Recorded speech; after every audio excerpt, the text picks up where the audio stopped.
L'info de chez nous, pour vous, à...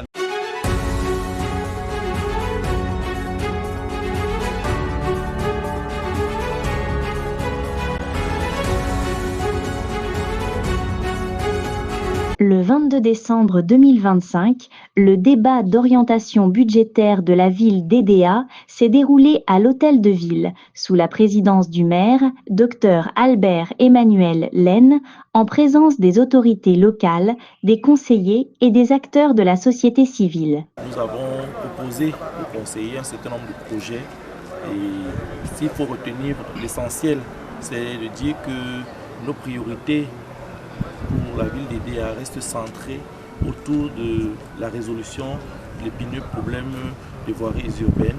Et ce problème, nous l'adressons depuis 3 ans déjà, vous le savez, avec comme méthode que nous avons adoptée, c'est l'acquisition des engins qui est un élément structurant qui nous permet d'autonomiser nos collectivités pour les travaux de reprofilage, des travaux de maintenance qui sont importants. Cette rencontre a permis de définir les priorités du budget 2026 qui s'articulent autour de 4 axes principaux.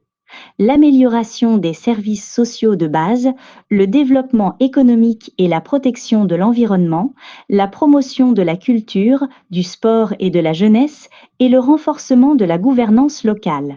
Au-delà de cela, nous pensons que au travers des financements que nous recevons de l'État, nous sommes en train d'adopter la méthode IMO avec la pose des pavés.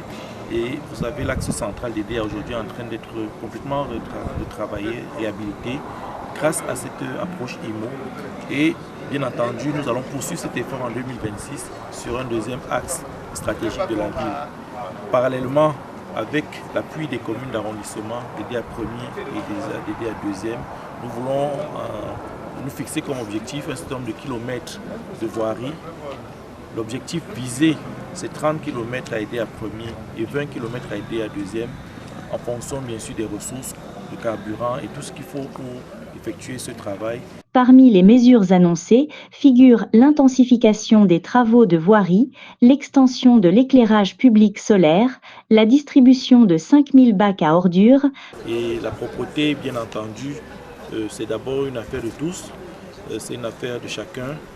La collectivité met les moyens au travers des contrats d'enlèvement des ordures, mais il est question pour nous d'accompagner cette dynamique en fournissant au maximum de population des poubelles, des bacs à ordures qui vont permettre à chacun de pouvoir jeter le papier, jeter les ordures directement dans la poubelle.